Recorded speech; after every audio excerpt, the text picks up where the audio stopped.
to episode 37 of the Family Business Pod. My name is Jake. I'm Ben. And that's Dave. Sorry, I was still looking at the Twitter thing. Sorry. Hi. And he's Dave. Alright, so welcome. We're just talking about a beer being drank. I don't know. Drank out of a hot dog. Drink it out of a hot dog. So Alright, that's so let where me we're ask at. you this. Let me ask you this question right off the bat. Hot bang. What is one food that is an unconventional food that you would want to drink something out of? I don't. That is such. I feel like I have to prepare for that. I don't know. Now you got. Let me think. I was thinking bread bowl, but that's kind of too obvious, right? It's already like, It's not unconventional either. You're right. I mean, if you're going that route, hot dog, just make it a brat. Why not? Same stuff, right? True. Yeah. I have to imagine. Dave, you got. I can't even think of anything. I can't. Yeah. Other than like drinking like something like through a crab leg or something. I don't know. Oh shit, that'd be gross. Whoa. Like that'd be fancy but gross. Would you drink champagne through a crab leg?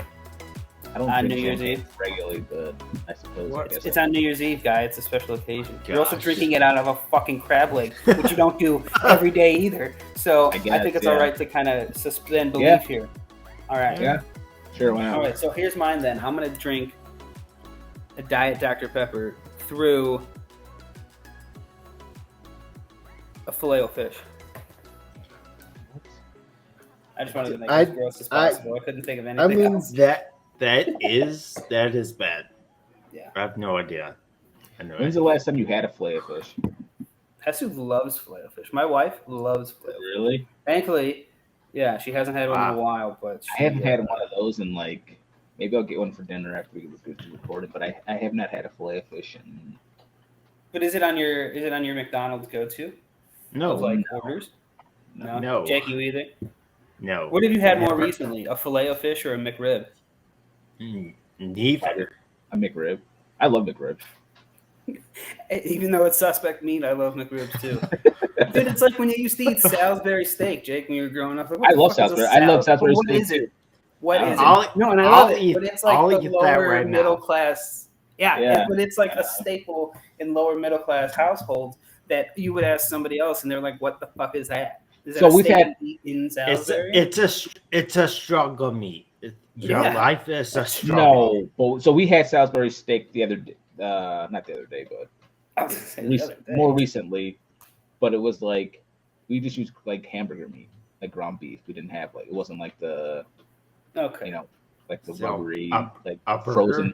frozen meal. But it was a burger, like it was burger The meat. gravy But on it it? had like the gravy and like the onions and like all that type of shit, like in the sauce and See, stuff. that sounds good in theory, right? It really does.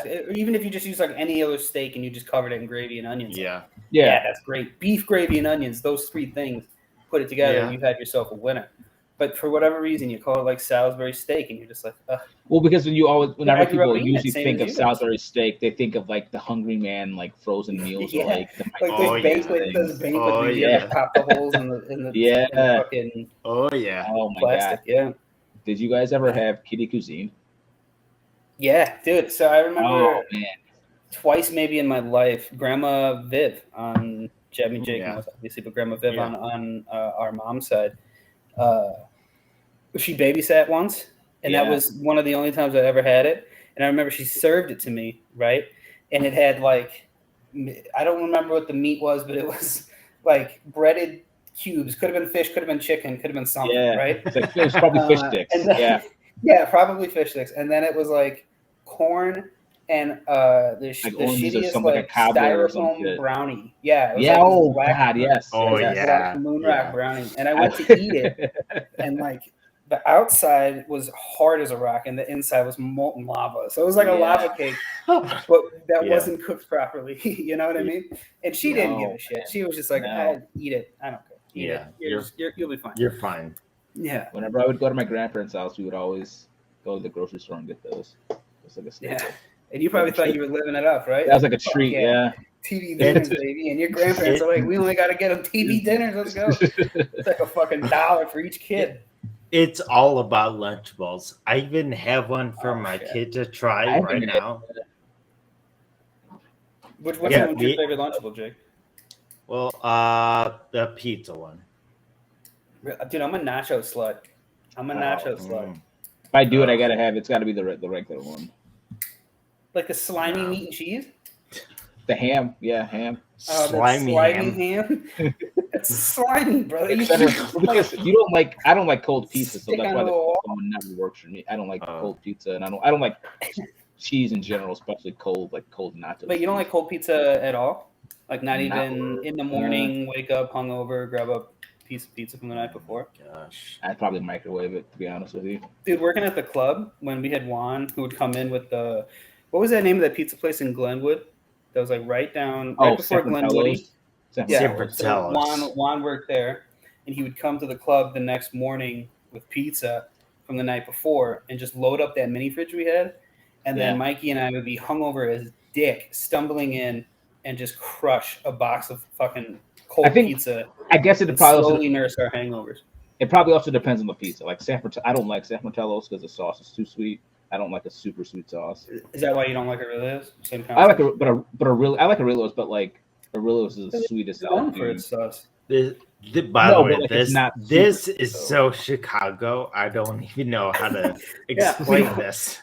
We've also gone 21 minutes, haven't talked a single second about baseball. But I'm just saying it's dude, cold pizza like that. So where would you eat cold pizza from then? Because you're not going to bust out like a deep dish cold pizza. That's insane. No. That would be like eating a fucking brick. Beggars. Well, they lay it on thick. Jake, do you like Beggar's Pizza? I'm gonna get you. Sometimes.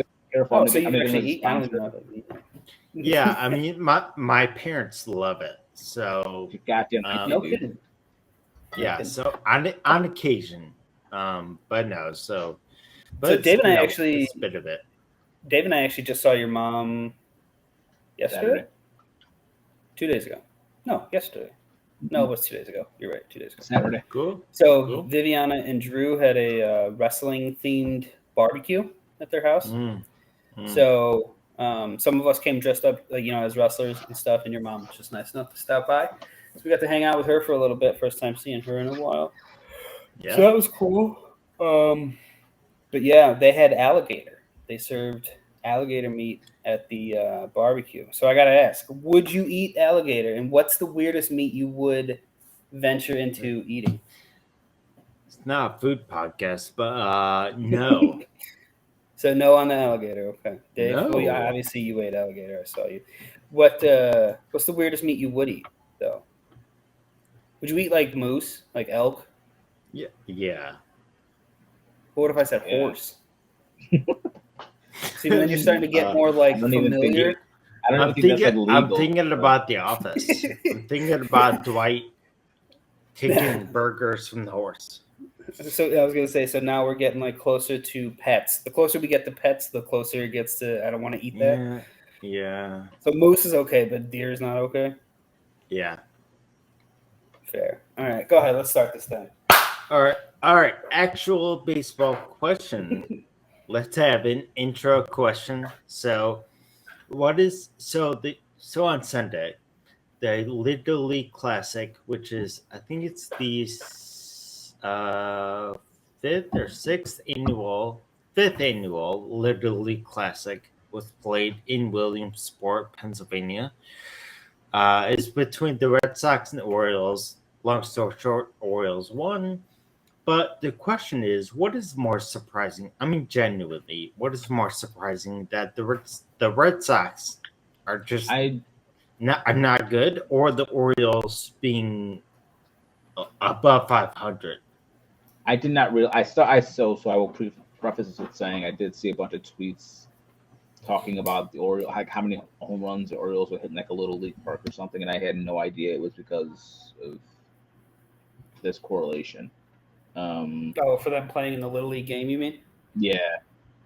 I don't know. I think the biggest surprise would probably be for me at least, would be the Red Sox sucking. I mean, you always think of the Red Sox, at least more recently with the payroll and the expectations that they're not going to be garbage. Though, I mean, who do the Red Sox really like? I mean, they got Devers and Bogarts and Story and JD Martinez and and Verdugo. Evaldi. Well, Martinez sucks. I mean, whatever. I'm just saying he okay. So it's more of an anomaly year for the Red Sox, right? Because For sure, pitches yes, 5 absolutely. total fucking innings or whatever weird shit that was, and so whatever. I think I'm going to be more optimistic. I'm going to say the Orioles being a pleasant surprise. I think, I remember at the beginning of the year, Jake, I predicted who for the AL East? I don't know. Probably Orioles the and Yankees, one of the two. Rangers. Maybe I predicted they were going to be so good that their wins carried over. Yeah. But whatever the case may be, I think all of us thought that the Red Sox would be okay, not at the top of the division, but all of us thought the Orioles would be at the bottom of the division. So holy crap, the Red Sox are in last place. Holy shit! Yeah. So yes, that's what I'm saying. So the fact that the Orioles are playing as well as they are, to me, I'm going to be more optimistic and say that's more surprising and the better story. Yeah, my point is this: just one thing. How could it be anything else besides the Orioles being good? I mean, I know they have been good in the past, but man, it's like not in a long it's like time them, Pittsburgh, Cincinnati. You just assume they're just last place, and they're what now 2.5 out of the wild card. So that's very good. I mean, when was the last time the Orioles were actually good? What, like the Mike Mussina days? No, no. They had a couple years in 2010s, right? Yeah, I think there was. So I look back at this. I think the Orioles. I think it was 2016 were in the playoffs or won the division. Well, I mean, they still had Machado, Adam Jones. They said that was probably like when Chris Davis wasn't the worst. Human. And yeah, well, what? Human baseball player. Yeah. No. Yeah. I was like, damn, he's the worst human. I must have missed something. Not Deshaun Watson. I mean, they lost in 2016, but yeah. So they have been good, but how could it be anything else besides what we just assume is bad? Like if the Reds were for second, third place, that'd be a big deal. So I think both are surprising. We can say that, but the Orioles being good is bigger. I think the other thing that's important is the fact that the Orioles are in and year out the hardest division in baseball, or one of. Right? You have at the very least 2 top tier teams year in and year out, Red Sox and Yankees. The Rays are always going to hang around, and you know that the Blue Jays have built and established a team, and they're getting better, right? So as the Orioles, knowing that there's 4 teams that probably could have made the playoffs at any point. I mean, so they're basically pretty much striving to just. I mean, their goal probably is just get a wild card spot and just get into the playoffs. I mean, you would think with that type of. Dude, at this point, how is it not like outkicking your expectations by a fucking tenfold? I mean, did the Orioles think, let's be in contention to make a wild card this year when they were putting that roster together, or did the Orioles think, let's call up Rushman, let's call up Adley, let's call up these guys, let's see what we got, let's kick some tires around, mess around with it, and then they just happen to be competitive and they're winning and it's fun. I think this also a point. Who is their coach? Is it Micah Hyde still? I have no idea. Who the fuck's Micah Hyde? The point being is that with all these young guys, they're competing. Yeah. So they're competing.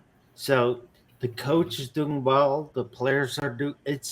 I think it's a big story. So why don't we transition to teams that we actually follow and are kind of just our childhood and still current favorites? Why don't we start with the Cubs and then move to the Sox? The Cubs have actually been playing apparently since the middle of June, they have a better record than the Yankees, which I'm just saying, but Gang, they're gang. still The bad. Yankees are shit the bed. They're about to. Well, I mean that helps, but still. Yeah, absolutely, yeah. So Dude, are you trying to rain on my parade? I said. I mean they're bad. It just isn't bad, but they're playing well as of late, and that's good. So this past Sunday, Ian Happ hit his 100th home run, which actually wasn't even the biggest story from the weekend. So Marcus Stroman had a good outing, but he credited and kind of spent his entire press conference uh, highlighting Nico Horner and saying how underrated he is. And I just want to put this out there as before the year, we didn't even think about it. I think throughout the year, we've talked about what shortstop should the Cubs target in the offseason. And I still think it's a topic to discuss. But Nico Horner is at his average is around 300. He's apparently the second best defensive shortstop in the NL right now, behind Dansby Swanson. So Ben, I do want to ask you that question. Do you stick with Nico, or do you think you go for a Trey Turner, Carlos Correa, or Dansby Swanson? What do you Why think? can you not do both? That's what I say. I mean, do you think any of them would want to like having a great defensive shortstop like Nico? Do you want to move him over to second base? Not him. No, absolutely not. But let me ask you this: if somebody at the career level of Alex Rodriguez can be like, yeah, I'm not going to take this guy's position. I'm just going to move the third base for a little bit. That's If different. what I'm saying is, if he can wear that, one of these guys can also wear that. You're not A-Rod. You know what I mean? You're Dansby Swanson, and you're good. But you can Nico be a Horner. second baseman. And Nico Horner Horner is not. Hey, Nico Horner, yeah. I'm saying he's I'm just not saying- their cheater. he might be, but I'm just saying. Okay. No, realistically, the fact is that none of those guys are so good at their position that they can't warrant moving to a different position. If he's better defensively at shortstop than any of the four guys you just named, which by what you're saying he is, there's no reason why they would need to move Nico off of shortstop.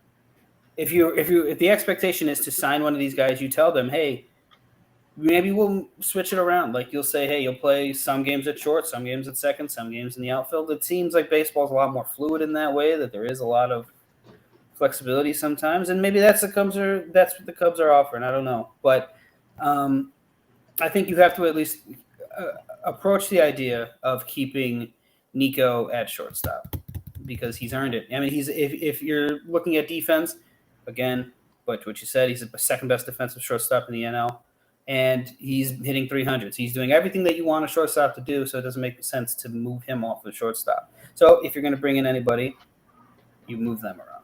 That's my point. Yeah, I mean that's a tall order for someone like that. If you're paying them like 30 mil a year to say, all right, now play your second position. That's a tall order to have someone do that. I just think the Cubs are going to stick with him. He's cheaper. Do I think they should? I think they should for the short term and see where it goes. So I like Nico. Came up with the Cubs. Yeah. First round pick, right? Second round pick out of Stanford.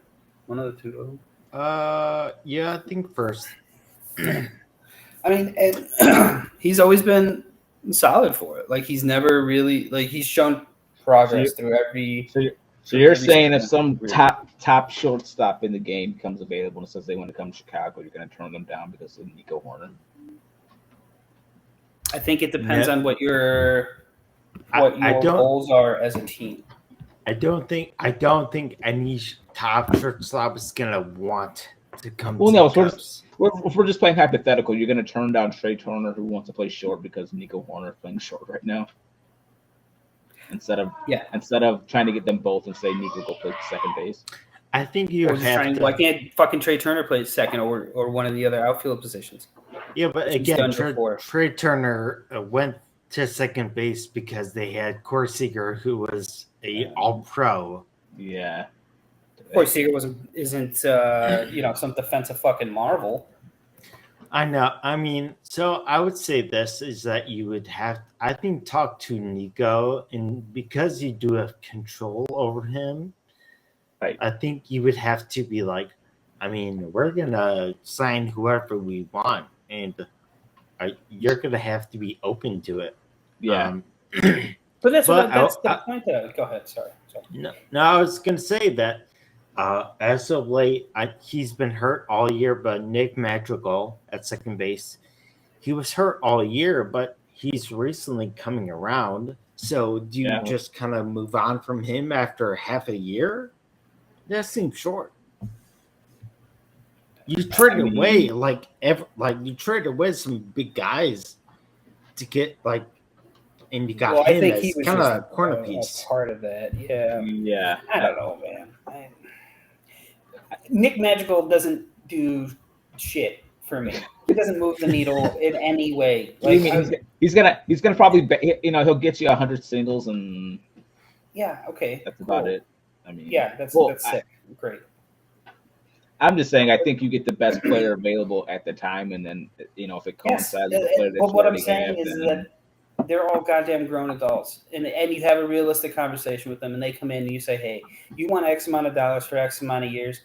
There's also expectations from the ownership side that we're going to have you play some position that you might not want to play. Maybe that you might not want to play, but we have some other guys that are going to play other innings as well. You know what I mean? Like there's going to be days where you're going to play third base. There's going to be days where you're going to DH. For sure. Everything happens, and coming in sort and of saying roster flexibility is the point that I'm saying. You have these conversations with them, and if they're out and Carlos Correa is like, absolutely not, I'm only going to play a shortstop, then you say, okay, you have a good day. We just saved $350 million, or whatever the case may be, or whatever the next dollar amount is for. But if the goal is to get better to win games, you're going to turn down. What I'm saying is, so you're going to turn down if you feel. I mean, I don't know who you think the best shortstop in the game is. I don't know. I mean, whoever. I think it's Nico.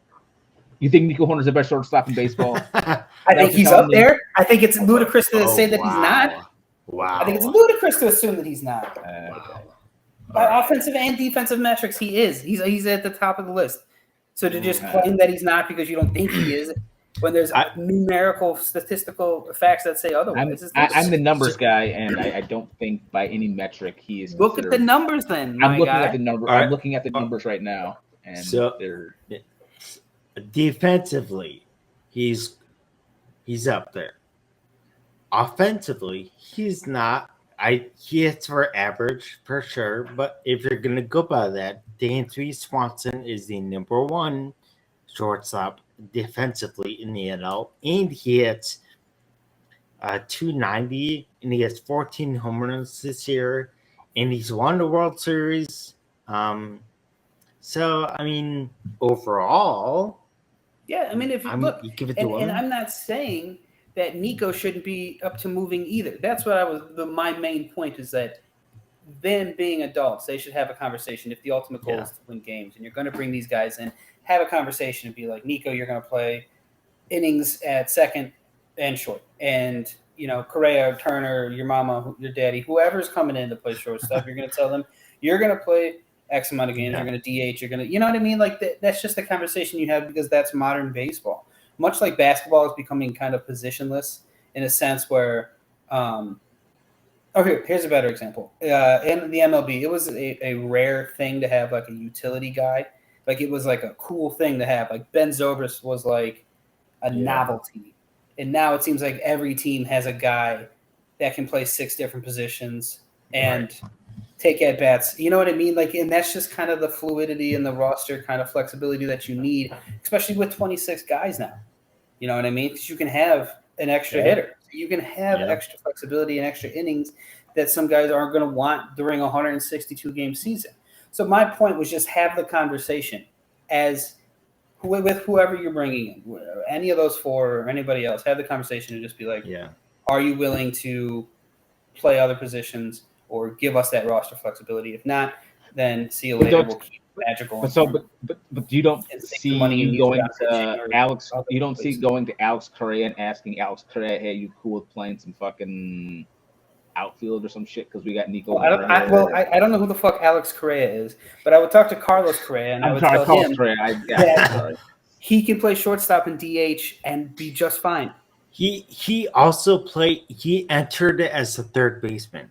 No, Exactly. we're right. Yes, I'm sure those guys all have flexibility. I'm just, Dude, I mean, Bryce Harper grew up as a catcher and then just became an outfielder. You know what I mean? Like, I love this idea of like the pitching to hitting thing. Like, if you're moving from solidarity, like you were just an outfielder to now you're a pitcher, or you sucked as a pitcher and now you're becoming an outfielder. Like, those are two different trajectories that at some point in high school maybe you split off and stopped doing. But if you're not that special, you were playing other positions. You were playing shortstop. The best kid on every team in Little League always fucking plays shortstop for a reason, right? And then they play other positions when other kids who also played shortstop are better than them, and then they play shortstop. So I guess you as the baseball historian, I never played shortstop either. I'm having a hard time. So is there a player in which that hypothetically, say the Cubs are going after historically current day, whatever, not current day, that you would not go to them and ask them, hey, is it okay if we move you to a different position if we bring you on? There's very few guys that have that kind of positional lock that you wouldn't remove them. And my point is, and that's like, so Brooks Robinson, you're not going to ask him, hey, pal, go play second base. We want to give this other guy a shot. Like, when you're the greatest at something, you're pretty much locked into that. And again, that's not what I'm saying Nico Horner is, and I don't want to reiterate it. But it's one of those things, man, that you just have to kind of be open and willing to try and open and willing to do if you really want to play modern baseball, I think. Fair. Yeah, fair enough. Bobby Lashley looks like a milk dud. Who? Bobby Lashley. He's a professional wrestler. He's the most muscular man I've seen in a very long time. Yeah, no clue. So sorry about that. All right, so we're talking about the Cubs. I would even say the kind of the biggest storyline is not with the White Sox is not just that they're only 2 games over 500, but 2 times this year, Dave. I want to get your immediate reaction from this. 2 times this year, Tony La Russa has intentionally walked a guy with 2 strikes. Please explain to me why you walk a guy intentionally with 2 strikes, even one time. How do you do it twice? I've got no answer to that. I think Tony La Russa, while he's an accomplished manager and a Hall of Famer and all that shit, he's on another planet right now. Like good or bad? Like bad. I don't. I want that. Yeah, that's all. Yeah, I'm not sure. Like, I mean, in one sense, I can understand and appreciate the loyalty that Ryan Self has shown him, but like on the other hand, as a fan, like this is beyond. Okay, let me ask you this, Dave, real quick. You and I have been friends going on 20 years, right? Yeah. 20 years at this point. Jake, I've known you your entire existence. That's going on 32 years. Okay. If you guys sucked at your job and we were professionals in an adult world, I would have the conversation with you like, hey, man, this isn't really working out. I love you, and we're still going to be best friends. But my ultimate goal is to continue making money and continue winning. You're Jerry Ryan's work. Tony La Russa is not doing that. So you need to make that change. I don't care that he's your best buddy in the whole wide world. But also you have to have that conversation with him. You have to get rid of him. The counter to that is that, I mean, by him still keeping La Russa and, potentially ruining that friendship or whatever the fuck they have, like, you're both 85. People are knocking on your door. That's going to interrupt your friendship, I promise. People are still going to Sox games, still buying Sox hats and watching Sox. And I mean, they're not losing money because they're doing this shit. I mean, fans are just frustrated. I mean, people still are not going to not be season ticket holders or. Well, sure, but I'm asking you, wouldn't you rather win games? So wouldn't you rather get rid of TLR? Yes.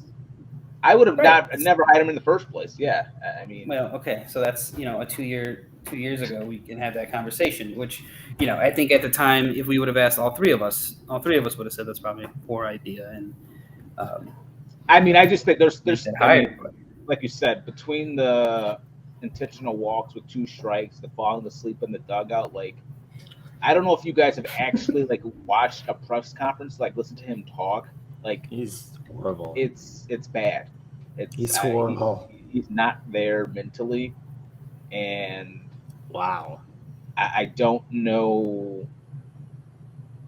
I don't know what it's gonna take to relieve him of his duties. And at this point, I don't think it. I mean, as far as this season goes, I don't think it's gonna matter. I mean, I think we're gonna miss the playoffs. So, I mean, firing. I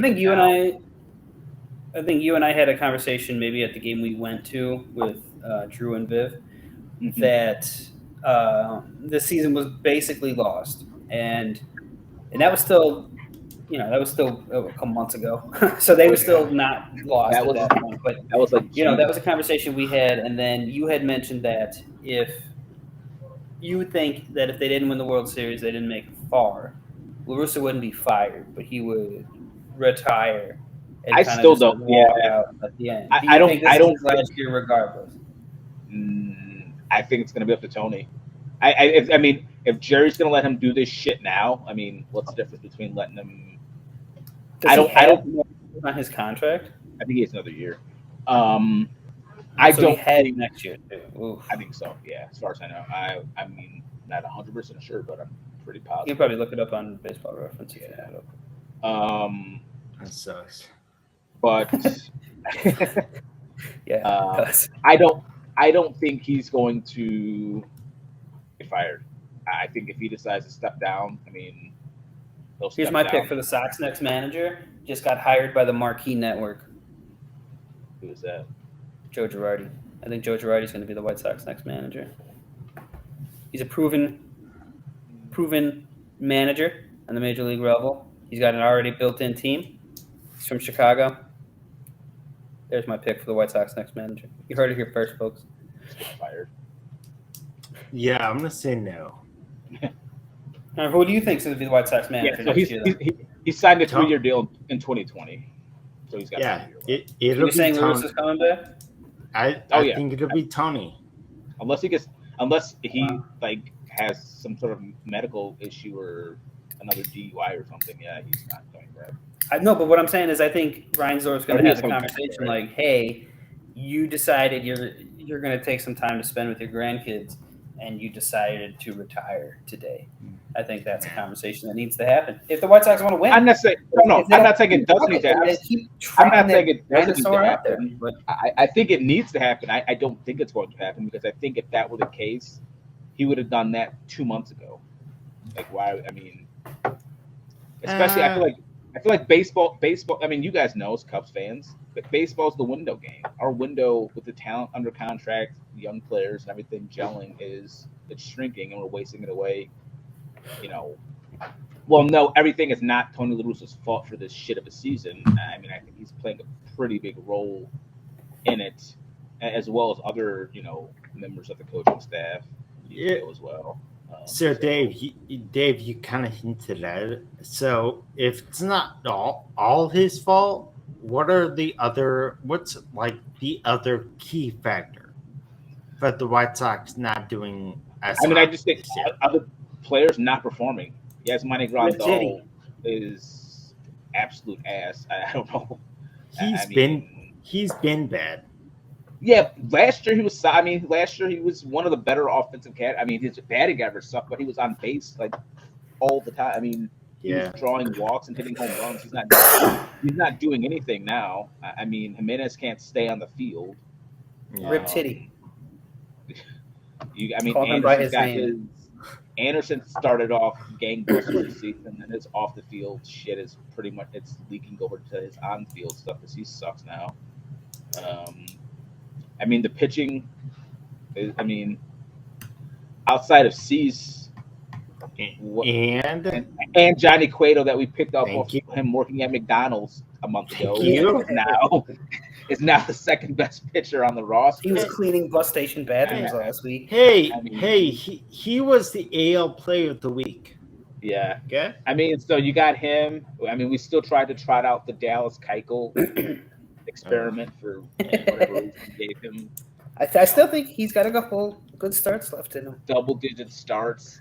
I mean, I think I was trying not to cough. we put some pressure. You know, this year Kopech has thrown from him going to the reliever to the starting role. He's thrown more pitches than he's ever thrown in his professional career. So I mean, Isn't he hurt again? Didn't he just hurt? Yes, he got hurt today.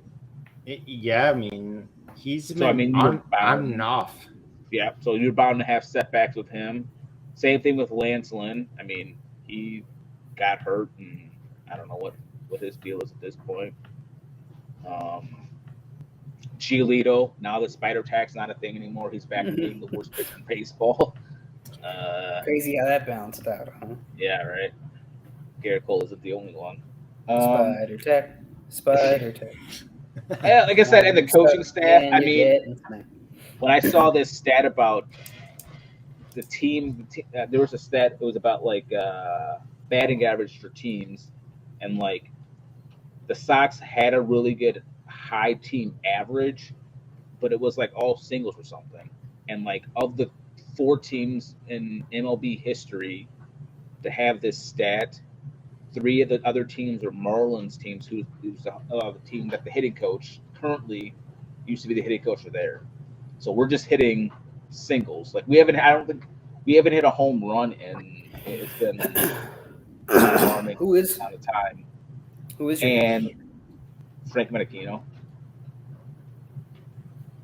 Yeah. Sounds like a guy from the neighborhood. Yeah. And so like Jake Berger, I think is like the top is in the top of the team in home runs. He hasn't been on the White Sox. He hasn't played up since like June. Yeah. The Bird Dog? I mean, so it's Burgerino? It's a shitstorm. I mean, I think we've got obviously have the potential. I mean, it was nice to take 2 out of the Astros before they just absolutely steamrolled us in the putting up a football number, but I mean, I don't know. Dude, I think Verlander threw for 350 and 3 tutties. He fucking ran it up on the players that week. It is. You know what? Just Actually, for looks like I'm sitting in this SpongeBob chair too. You are. I want to ask one question about a team that is doing well this year, and that's the Braves. So this got talked about recently. So they signed before the year. They signed Olsen to 8 years, 168. They signed last year Ozzy Albies to 7 years, $35 million. 2 years ago, they signed Acuna Jr. for 8 years, $100 million. This year, they signed a rookie to an 8-year deal for $72 million. And then earlier this year, they signed Austin Riley to 10 years, $212 million. My one question is, are the Braves doing it right by signing long deals early in your career? Is this going to become a trend, or is this just a fluke, kind of an outlier? What do you guys think?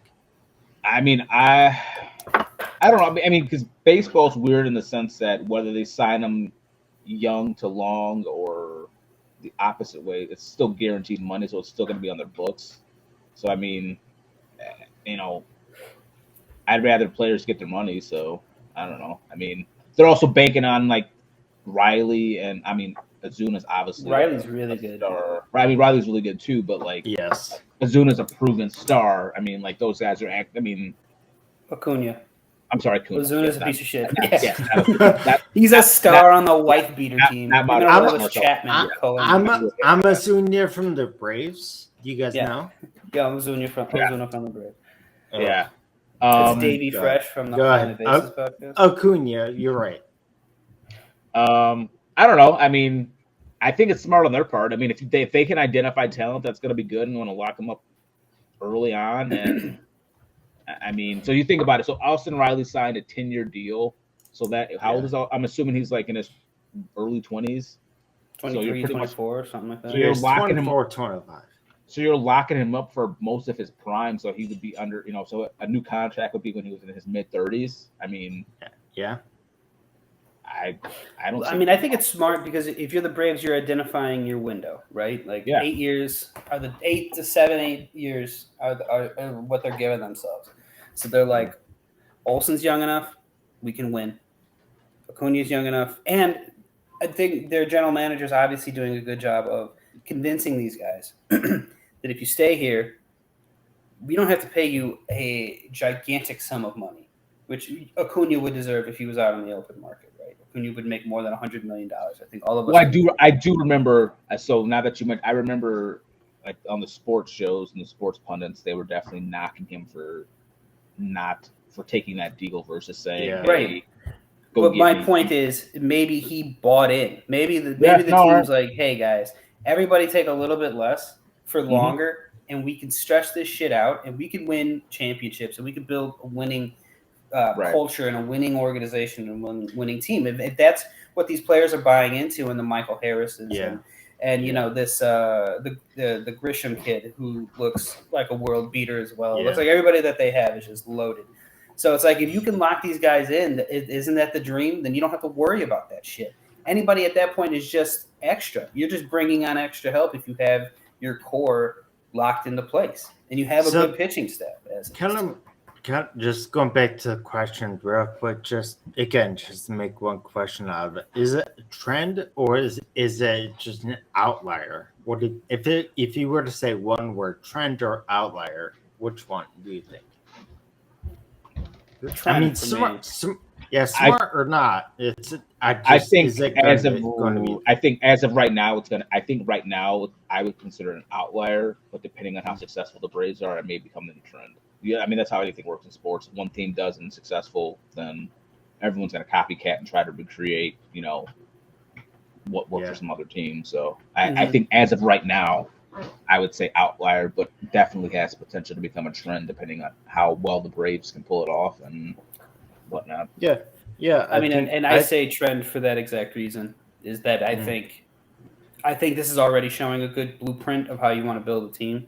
They've won a World Series already. Like let's not forget, 2 years ago they already done this, or was it last year? It was last year. Last year they won the World Series. Yeah. So it's like they've already proven that this is a good foundation in which to build on. So why not take advantage of it and try doing it?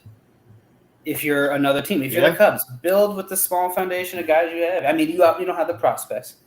Well, I think this only works if you have you got to get lucky and have generational talent like a Michael Harris, like a Ronald Acuna, like an Ozzie Albies. And then you have to have guys like Christian Pache that you can trade for a Matt Olson. Like you have to be willing to move some of those pieces for the other guys that you're then filling to build the roster up. Yeah. So I would agree with Dave on this one point. I think it's an outlier simply because it's an outlier to draft well for this long. That's all. I think it'd be a trend if you drafted well and it's proven you did, but not many teams do. Like the Dodgers do. So if the Dodgers sign their guys young, sure, but the Cubs aren't going to sign Christopher Morel to 10 years. It's not a thing. So I think it's an outlier because they trust in their draft process. But anyway, so if you want to look that up, all their contracts are less than Mike Trout. Just a point made. So there you go. So just if you want to see who's doing well and who's not, just look that up. Why don't we move from a team signing players to long-term deals to a team who's not got to a one-year deal. Albert Pujols got signed to a one-year deal. Entering today, he's at 692 career home runs. He has, including today, it's 42 games left. Do you think he's going to hit 8 more home runs in 42 games, or do you think he's going to fall short? No, he'll get 700. Wow, I think- think so. Yeah. I do. I think he'll get it. I mean, I also think. I mean, I'm not saying he'll get it all on his own. I do think Albert How Pujols is pretty. what do you think? Someone's going to No. catch the ball and then throw it over No. the fence for him? Meaning, what I'm saying is, I think Albert Pujols is pretty widely. Oh, what an He's air! widely- Amazing. He's widely respected and widely liked. Everyone. I think. I've never heard anyone say a bad thing about Albert Pujols. So you're saying they're going to Oh. give him the old meatball? I think the he's old gonna start number seeing 8 at some- Subway, the old meatball sub. I think he's going to be seeing his steady diet of meatballs here on out from the Good for him, 700. especially if they're playing like fucking the Pirates or Because I think he's home ass teams down the stretch where you can like teams that aren't going to win, the teams that don't care if they win. You know, Yeah. Guys, I mean, guys, I think I have an update. The Cardinals are beating the Cubs in the 9th inning right now, 1-0. They're winning. The Cardinals are winning 1-0, and Albert Pujols has a home run. there it is. So, Need another. Wow, told you. 693. so But So that's not 7 that's and not 41. a meatball on purpose. That's No. an accidental meatball. What I'm saying is, I mean, I wouldn't. I Cubs are do bad think he's. meatball. I do Who think pitched he's today, going Jay? to get it, and I would not put it past. Bless you. One of baseball players taking care of their own type of thing. I mean, like I said, he's pretty wide respected. Like I don't think it's different than like if this were like Barry Bonds or someone or someone that was not liked. yeah, By the true. rest of baseball. Or people, Yeah, or or fans, people in general. coaches, reporters. Co-workers. So what he needs 7 more Teammates. now for 700. He needs 7 and 7 41 and games. 41. Yeah, I don't know. Dude, that's what's one a week from here on out, basically, right? Yeah. I mean, I think if he can Has get he ever had hot. a streak of hitting 7 home runs over 7 weeks? Well, this week, from last Sunday until now, he's hit. I think it was like what? He's hit him in bunches, 6 though. or 7. Yeah. This He's is what I'm getting- saying. But what if he? Yeah. I don't think he's gonna necessarily hit 7 throughout like 7 like a week throughout a week once a week thing. You're I saying think he's going to may do get- another where he hits 4, and then Yeah. another where he hits 3. Yeah, I think he's gonna get him in bunches. Yeah. I just hope he didn't for lack of decorum, blow his load early. I hope he's not just like smashing all these Wow. home runs, and then he just does. You know what I mean? And then he just can't hit anything else for the rest of the year. That would be. I a mean, so he's got 14 this year total. It looks dude, like. but it's like And- good for you. How do you have the balls to honestly stay away that close? Like Fred McGriff just hanging it up that close to yeah. a nice fat round number like 700. Well, I mean, the eyes. Do you want to be number 693 or do you want to be Mr. 3000? Bernie Mac that shit. Come back, bat 100, and sabotage your team for you. So after Albert Pujols hit 2 home runs on Sunday against the D-backs, he even after that game he said on record, "I'm going to retire at the end of the year." Oh, I was gonna say, it doesn't matter. Really? So he has said he will retire. So I think in some ways, so 700, yes, but can he just get 698 and just be above A-Rod? Just that'd be nice, like Pujols. Dude, that would drive me fucking nuts. If I was this That would close, I'd drive go me I'd go for nuts. 700. There's no way. Especially since I know, like if I was out Pujols, I'd know for a goddamn fact I could hit 2 more home runs next year. I know for a fact I could hit. Especially 2 with home runs. the universal DH. Yeah, dude. Cardinals, I would be like, get me on dude. this- I mean, get me on the realistically, roster he for- couldn't. He's not gonna hit like Bonds, but he can get 714 if you just Mike- kept DHing. My case for him, he's going to retire because he's going to end his career with Wainwright and Molina. He's not going to want to play with them like some other ones. He came back for these 2 guys for this team, and he wants to go out that way. So, I mean, if he does get it, that would be a little like nerve-wracking or annoy people, but also is he the best right-handed hitter that we've seen? I mean, we're No, talking Miguel about Cabrera. I would say Pujols. Well, I also like batting average. I'm more of a batting average guy than a home run guy, but Bulls. I mean, it has to be right. Realistically, fuck. Now that I think about it, they're 1A and 1B, and A Rod's Yeah. 1C. Right, just off the Yeah. top of my head, if I had to pick, those three are probably the best three hitters in our lifetime for American or for right-handers. I mean, Anyways, to your point, so I pulled up his stats. I mean, his who's batting average, we just talked about three different guys. Pujols, He's like Oh, 290, right? 297. So I mean, it dipped down to 300 Yeah. those last couple shit years I in mean, LA. but that's still really good. I mean, He has this. So can I just say this? So on Sunday when he did hit those 2 home runs, he's now second all time in total bases behind Hank Aaron. Yeah, I saw that. Second all time in total bases. That's insane. Yeah, Dave also hates Hank Aaron, so good luck trying to convince him of that. Yeah. All right, that's a special episode because I would love for you to have a whole time doing that. All right, so I'm gonna talk about out there real quick. It's not doing so hot recently. He was traded at the deadline. That's Josh Hader. Josh Hader apparently, since he went to the Padres, he has an ERA over 12 right now. and the Padres. So it's funny because he's from the Brewers, and apparently Ben hates Milwaukee. So Forever, yeah. Anybody even remotely associated with the city. And Dave won't ever go there, so either way. So Josh Hader, since he went to Padres, has over a 12 ERA. They said the Padres staff has said that Josh Hader will, quote, take a little break from being the closer. So I'm going to ask, is it a yes or no? Is this a big deal for them, for the Padres? So when the trade deadline first happened, we were ranking which moves we thought were maybe the best or the most important, something along those lines.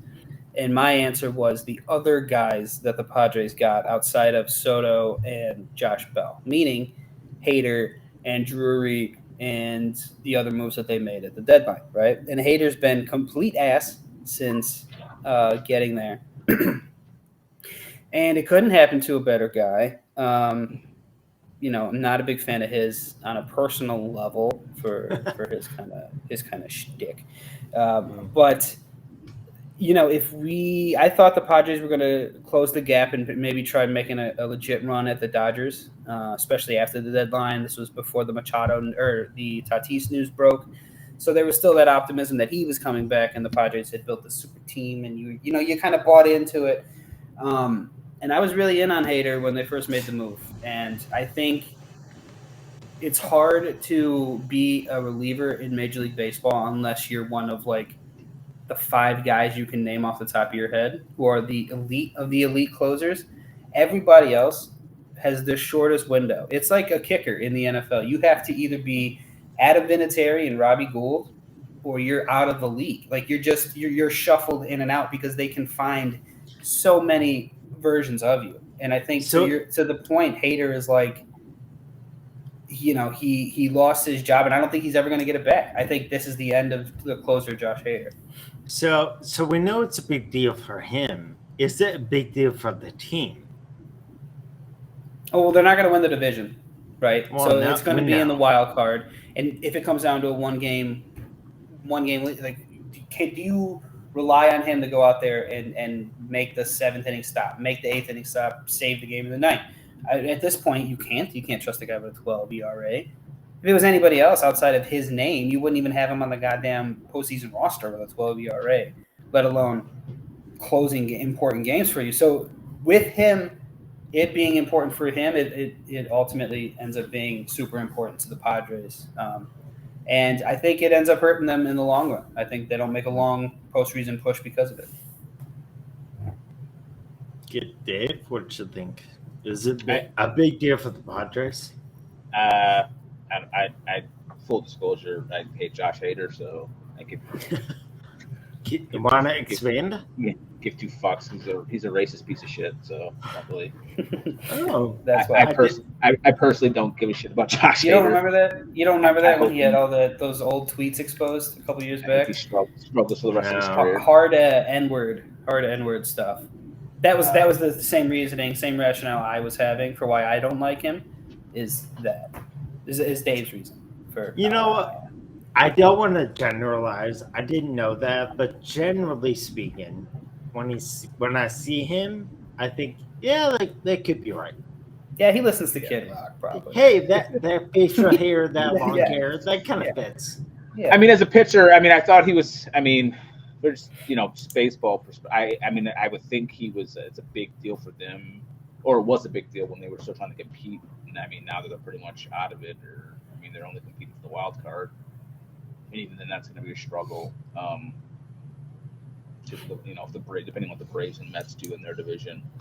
I don't know. I mean, it sounds like he just sucks now. I mean, I'm looking his ERA right now. It's like 16. It's like 16.20 or something. Like, I mean, he's just been trash. Whereas, I mean, before that, he was a 4-time All-Star. So, I mean, he obviously was good at his job. But like Ben said, to his point, like, I think once you lose that closer role, I mean, it's next to impossible to get the trust back to ever get that job again. I mean, I would say one of the more recent persons that I think was able to do it to an extent was like Kimbrel, but it took him how many seasons after, him shitting the bed? Well, that's because you guys didn't know how to use him. How's he doing for the Dodgers now? Not that great. Yeah, that's what I thought. He's doing better than he was for the White Sox. Yeah. That doesn't say much either, so. Okay, he still has the lowest ERA for any pitcher with the amount of innings he's pitched in baseball history. So, suck my nuts because he'll be a first ballot Hall of Famer. I'm not talking about. He won't be a first ballot, but he'll be a Hall of Famer. I can promise you that. Yeah, I'm sure he will. Yeah. I don't know. I think I'm not one to revel in someone else's demise. I mean, Dave, you don't like him. It's okay. I think it couldn't have happened to a better person for his career to go to shit now. Okay. We can kind of move on. All right, so I'm just saying, if that offends anyone that we don't like Josh Hader, then we don't like them probably either. So fuck. Yeah, probably. All right. So I sent you guys some articles just talking about the future in baseball. The first thing I want to talk about is the rule changes that are coming down pretty soon. Apparently coming down even to AAA baseball. They have 3 rule changes that will be coming soon to MLB Pro Baseball. And that's the automatic balls and strike challenge system, the pitch timer, and the bigger bases. Just if you guys have the chance to read it, which of those 3 do you like the most? I don't like the bigger bases. Like I get, is it for safety? Because I didn't read it, but I'm assuming that's what it was for safety reasons. I'm trying to guess what would be the advantage of, or what safety is the bigger base. I mean, unless they're doing like the idea of slow pitch softball, where you just have like the safety, like a fucking yellow safety base off to the side. Like I don't understand. Bigger bases. There's 2 things they talked about. One, is like reducing collisions, but then also, if you think about it, I know it's not huge, but it's there. Is that having bigger bases allows for more chance for steals because it gives the runner a bigger target, and by doing so can incentivize players or teams to run more. So are we saying that? I know it's not big. No, I also don't believe that teams are going to give a shit. I think the era of the stolen base is over. I think teams aren't going to run into outs anymore. When you can just make contact and get into outs, and your probability of getting a hit versus a hit or run with a guy on base is probably higher if you're swinging and then having him run to try to steal a base. So like the nerds have infiltrated that aspect of baseball and ruined it and taken the stolen base away.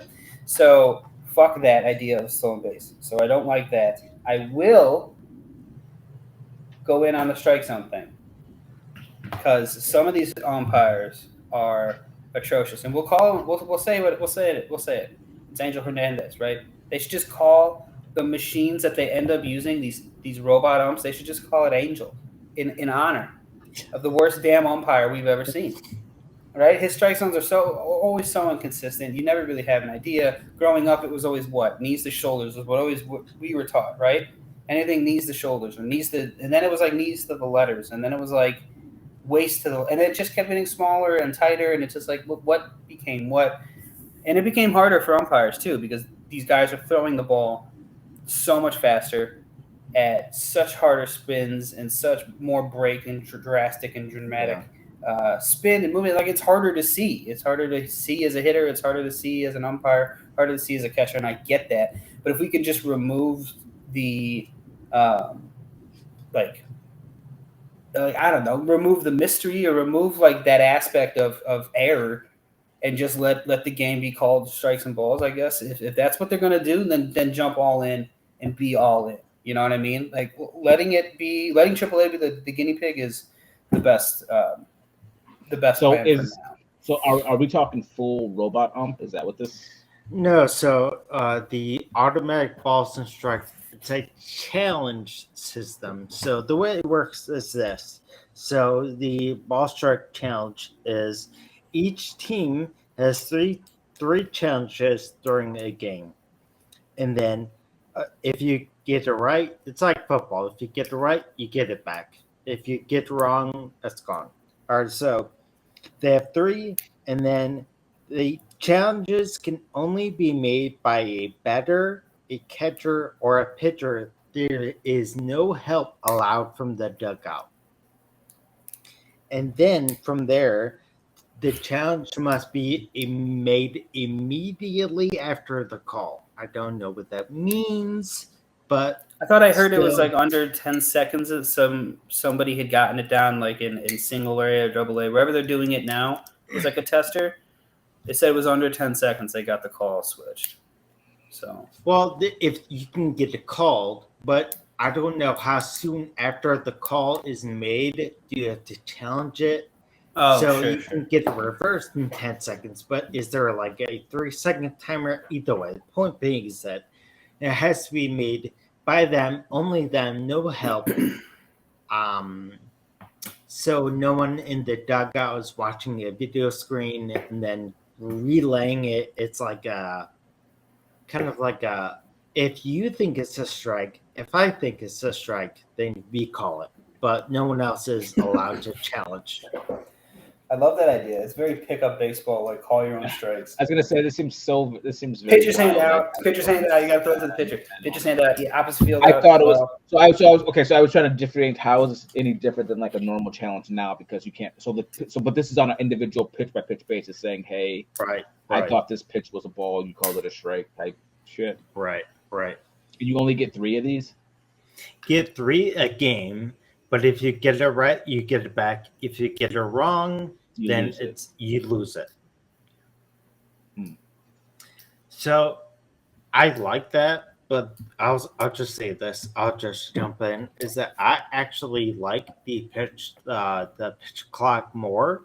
So here where I live, the single A team here, I actually saw it in action, and it actually just was part of the game. And the game moved so fast. Like there was so much action. Isn't there a pitch clock now? What is it? Is it just set to? Is it time difference or something? I thought there was a pitch clock now. It's set to ludicrous speed. In pro baseball? No. Oh wow, okay. You don't like Spaceballs, bitch? So it all comes down to like situations, the time. It's different based on if they're transitioning, if there's a guy on base, how many times you can step off, how it resets, all that. The point being is that when I saw it, it was going fast, and there was not a lot of time in between pitches, and there was not a lot of time in between hitters. So the game went faster, but then there were more hits faster, so you got more excited. I like that. And that was single A. I'm not talking about like the best, but Hmm. I mean it was fun and engaging because you couldn't really have time to look away. Right, right, I right. like that It part. kept it more fast paced, like most of the pretty much every other sport. I mean, so in this way, it actually felt like kids playing baseball. You're not going to sit there for 45 seconds and pick a perfect, agreed upon pitch and all that. Like, and when we're playing baseball as kids, you just threw it, and that was it. You just moved forward. It just And went you just faster. and then you would just go and pick the ball up. You'd walk back to the Right. backstop, pick it You'd up, be throw it back, you'd be and then you surprised. stand there. There's some slow, but I feel like that's the different. Like this will be a change because I feel like the game it's shifting towards like it started at the professional level and now it's filtered its way down to like the younger Yeah. levels and whatnot. Yeah. Where the slower game is, that's what everyone wants to do is. I mean, I want a lot of hits, strikeouts, all Yeah, that yeah. stuff to happen faster. But a I lot mean, of I hits, know. a lot of hits are going to extend the game, though. It's going to make the game go longer. I mean, the game will go longer, but you'll have more hits and more Oh, runs more action, and more more action. stuff. Sure. It'll Okay. be more fun to watch. So, and it was more fun. I mean, it was a low scoring game when I was there, but still, it was fun. Like it was fun, engaging to watch. And I mean, yeah, I love baseball, but there was a You know what lot would to be fun? watch. Fair short. We should, for next week's episode, we should come up with a ridiculous but fun rule change that we would make to make baseball more entertaining. Are you talking about serious? No, absolutely not. Like I was just Oh, thinking no? off the top of my head, like let one player each on each team per game, like as a DH, he gets to use a metal bat. But like I want one of those metal bats from like the Isaac Walton days, those juiced up stingers that would kill somebody. But the pitcher can use an L screen. The pitcher can use an L screen, no bunting, and Yeah. you let him use a metal bat. Just off the top of my head, just boom. Just give it to Pujols, please. Let him hit Yeah, 700. Yeah, he could do it. All right, yeah, we can think about that. Let's okay. mess around with it. That'll be a fun idea. All right. So Dave, do you like any of those three? Just short. I don't know. The base No? thing I think is pretty stupid. I don't Yeah. understand the logic in that. I think that the challenge thing will be pretty cool depending on how it's implemented, and I mean I'd like to see it. I'm not opposed to it. I don't know. Yeah. I think it's interesting that I think you'll need to see it a little bit more in AAA, but I mean anything to make it more fun, accurate. I do have an issue with every game has a box on the screen because those are when we didn't have those, you were able to argue and never have a clear solution. Right now, you can clearly see when there's a blown call, and I mean, I think that's probably contributed to this issue and this being, coming up with stuff like this because now you can visually see like how bad Angel Hernandez is, calling strikes. All right, so last topic for the future of baseball is this kind of just up in the air thing on what you guys think. So last season, kind of in the short window in between in between the lockout and when the season started, there were a lot of signings.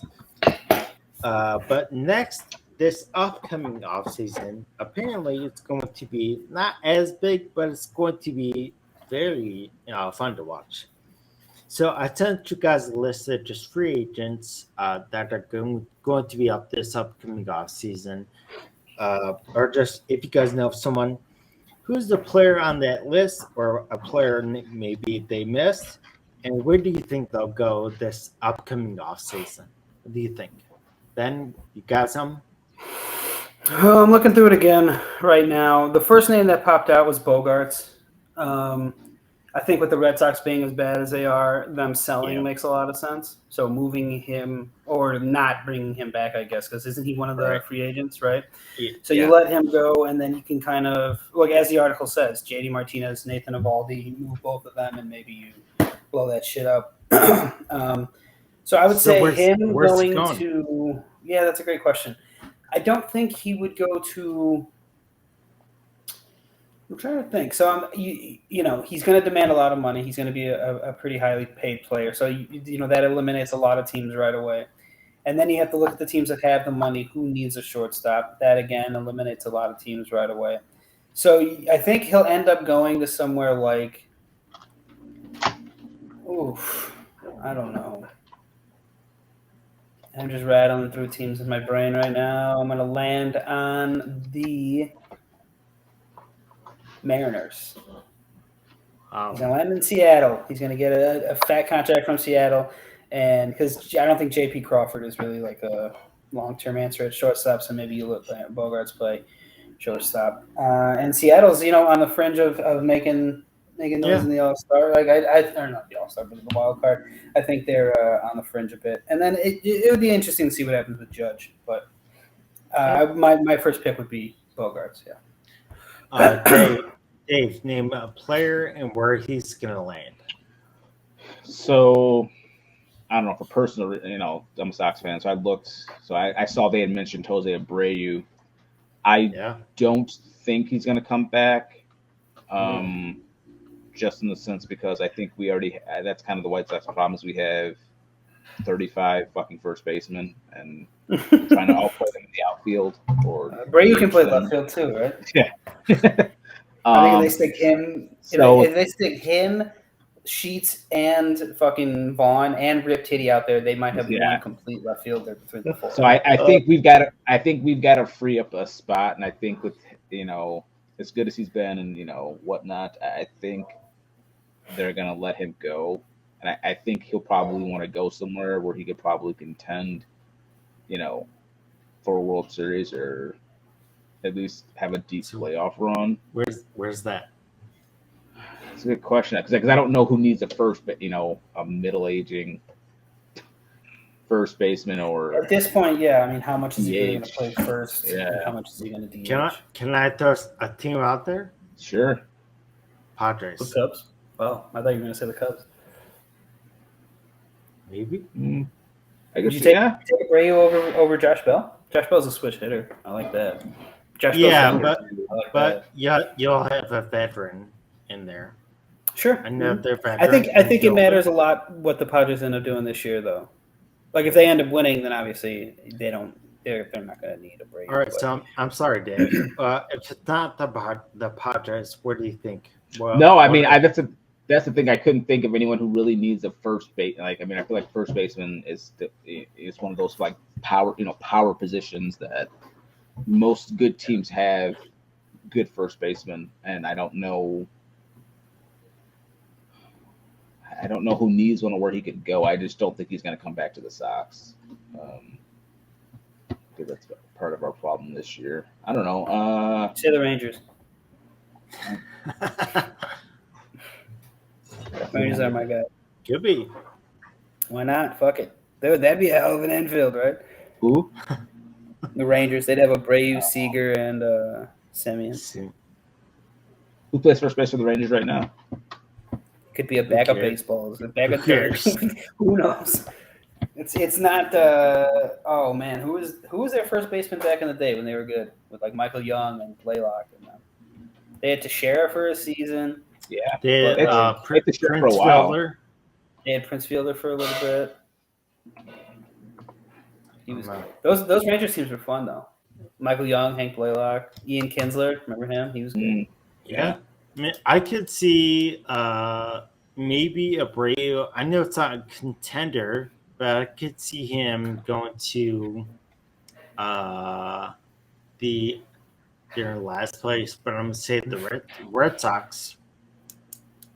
I could see that seems like a Red Sox move, but doesn't Martinez play first, or is he just DHing? He's going to be gone. I think he's going to be gone at the end of the year. I also think, and real quick, Jake, because I want to know your answer too. Yeah. Abreu seems like the kind of guy that the White Sox would also just be willing to keep on forever and just let him be a Paul Konerko, ride out that captain first base shit until No, can't do 100%. it. I mean, as a fan. But, okay, sorry, go ahead. No, I was gonna say, as a fan, I think you're right. I would say that as well. I just want to win. And at this point, like I think he does more harm than good. I think his offensive output is going to slow down, and I think he's kind of hindering Vaughn, who's a really good player, who's not getting the time at first base or DH because or Gavin Sheets. We were playing. I mean, we got so many of those assholes. I mean, we got so many first basemen we're trying to play outfield. So I mean, I guess we would have to. Yeah, I mean, if we got but my thing on Abreu, real quick though, because I know we are going real long. My thing on Abreu is this: if I'm him, knowing the White Sox and how they operate, they don't pay a lot of money. They're pretty tight on the wallet. So if I'm him, I'm like, I'm signing a Chris Bryant deal. Like if somebody likes the Rockies, who aren't going to win shit, want to pay me a ton of money to barely play, like I'm going to take that deal because I've already done a lot as Jose Abreu. And maybe you do want to ring chase, and maybe that's the case, and then you're willing to take less money. But I think at this point, having been underpaid probably his whole career, I would maybe take the fat contract and just say, I'm going to live out the rest of my life happy, fat, and healthy. Yeah. I mean, I could see that. I mean, he came over. I mean, he really had. I'm looking at his salary. I mean, he's made over $100 million. I don't know. I mean, sure. How old was he when he came over though? 27. What are his player comps? Anybody active? Similar batters. No. I mean, his number one batter, similar batter, is Travis Hafner. So he's got Hafner, Hamilton. Would you have paid Hafner, Hamilton over $100 million? In his prime, maybe. I don't know. Not the end of his career. No. Not right now. Right. Well, that's what I'm saying. Isn't Abreu 35? Yeah, so he's 35. I mean, he's so maybe at this point he's only going to get like a. No. I think maybe at this point he only gets like a 2-year deal. Yeah, maybe. Yeah. I mean, 2-year deal. I mean, but his comps have got some names though. I mean, he's got Hafner, Hamilton, JD Martinez, Hideki Matsui. It's a comp for him. I mean, so he's got some. I got Matsui. He's got some names. I mean, I think he's had a pretty good. Well, TLR said he was a Hall of Famer, so write that down. He might have been drinking that night, I guess. Write that down. I mean, 3-time All-Star, an MVP, Rookie of the Year, 3-time Silver Slugger. Yeah, but he was a COVID MVP. All right. Is LeBron's championship COVID championship? Yeah, a little bit. It's a championship. COVID. All right. So I'm gonna give a pick, a player in the team, and you guys, this is probably the spiciest of them. I'm gonna say Trey Turner leaves the Dodgers and goes to the Orioles. Wow, that'd be so fun if that happened. If the Orioles actually got somebody that was the Orioles are on the verge of making it. They have a lot of money. They want to spend a lot of money, apparently. The Dodgers want a shortstop long term, and for the amount of money that Trey Turner will want long term, you can get from a Dansby Swanson, who has a friendship and playing career with Freddie Freeman, or you can go Carlos Correa. I know it's a lot of money, but I see them as having more options. Trey Turner wants money. You go to Baltimore. I think that's fun. That'd be cool. Here, my only downside, right, and I think we can move on real quick from this. The only downside is that you'd have to live in Baltimore. I mean, I don't think they live there. Have you seen The Wire? The Wire, I was going to say. Yeah. Omar Conan, baby. Have you seen We Own the City? That's I haven't good yet, too. but that's good too. Yeah, no, that's what I heard. John Barenthal, always good. All right. Yeah. So I mean, so I guess Turner. I mean, I guess Turner going for. I mean, he's already got a World Series. I mean, right. He's already got Okay. the individual accolades. Yeah, That was my fuck it, point for whatever. And he Brian. will he will be the big star in Baltimore. That team is going to be better. I, I think it makes sense because they'll give him a ton, and the Dodgers will want I mean, to explore. I guess I didn't realize how young he was. I thought he was older than what he was. He's not even 30. Yeah. And the other thing that I think is cool, well, I guess not really cool, but one thing I just noticed or remembered, I guess, is that Trey Turner played in Washington for so long. So he probably is used to the area and knows, because Baltimore is probably right down the road, right there in the same. Yeah, I mean, it's not too far away, but I mean, again, point being, no one on the Baltimore Orioles lives in Baltimore. So I don't think that's a major deterrent. So, anyway, so I think that'd be fun. But here, why don't we actually just hit home plate and have our soapbox time? Ben, why don't you go first? Why don't you have some soapbox minutes? Yeah, my soapbox minutes originally were going to be something that I spitballed into a segment we were going to do about a rule change.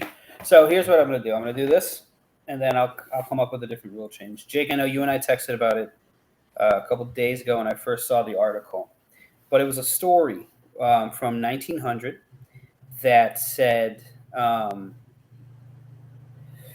pitcher Bill Phillips punched Phillies batter Roy Thomas after Thomas fouled off 12 pitches in an at-bat in the 8th inning. I think one of my rule changes, real quick, would be that if an at-bat goes longer than 10 pitches, the pitcher should have the option of fist-fighting the hitter for 10 seconds. 10-second fist fight in the middle of the mound, and that's it. And it'll be slugfest style. And they'll be slugfest style, yeah. Which of those games was the best? I'm going to go off topic for a second. Which games were the best? Did you like Street or did you like NBA? NBA or NFL Street? NBA Street. I was going to say I like the NBA Street. Me too. NBA Street was so much fun. I remember we had that on PlayStation 2, Jake. We used to play that at your house. Yeah. It was a lot of fun. Go ahead. Who's taking over?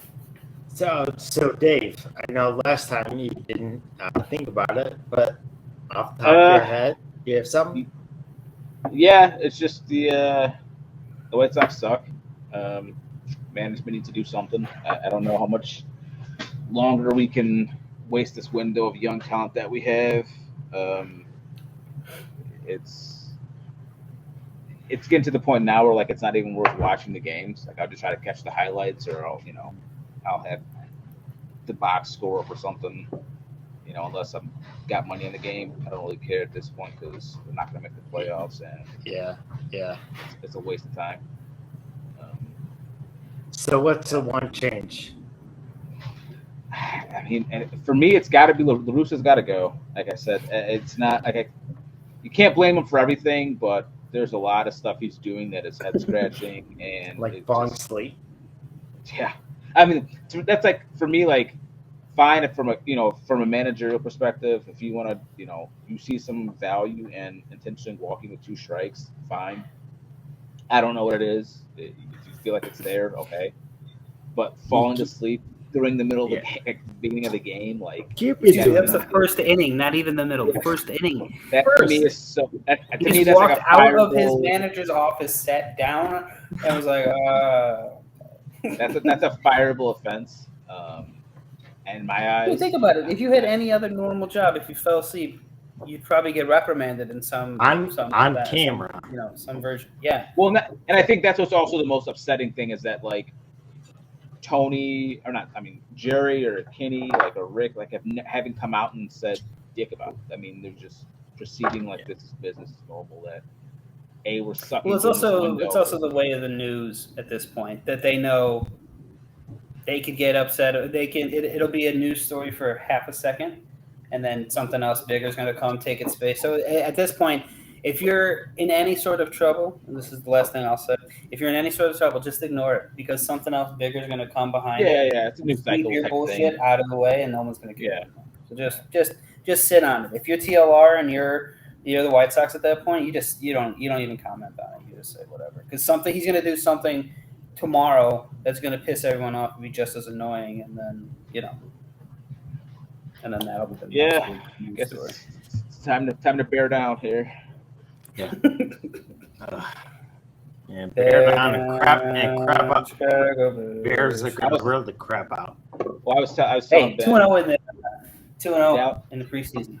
Dallas said we could be Titans fans, so I think I might become a Titans fan. Oh yeah, you're gonna be a Titans fan. Cool. Is that what we're doing? Are we all just picking a backup team this year for when the Bears are bad? Derrick Henry and the boys.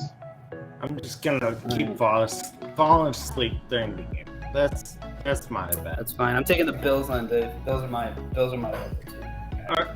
All right. So my soapbox is kind of two parts, but I'll make it very quick. Is that if you like Marvel, and if you are gonna wait till all of them are out, you should watch She-Hulk. First episode was good. I'm looking forward to watching the second one when it comes out the same day this episode comes out on Wednesday. But then also, we mentioned this episodes ago, that there has been no progress for Brittany Griner. It's funny that Ben said about the news cycle thing. I haven't even heard exactly. This poor woman is going to be trapped in fucking Russia for 9 years. I did see that Dennis Rodman was going to go fix things. Okay. Round of applause for the worm. You know what? For doing the worm's on the case. We're going to applaud for the worm, and we're going to end this episode on that note. So thank you for watching or listening to episode 37 of the Family Based Pod. My name is Jake. My name is Ben. I'm David. Alright guys, again, thanks for watching, listening. Make sure to subscribe. Make sure to follow us on TikTok, Instagram. If you're watching, you see the buttons on there. You can see our handles. Be sure to follow us. We'll see you guys next week. Bye. Bye. Hey, I'm Eden. Thanks for watching this episode of my dad's podcast. Check out the links in the description to follow the podcast on TikTok, Instagram, and the other social media. Make sure you like and subscribe and hit the bell to let you know when there's a new episode. Thanks for watching or listening. Bye.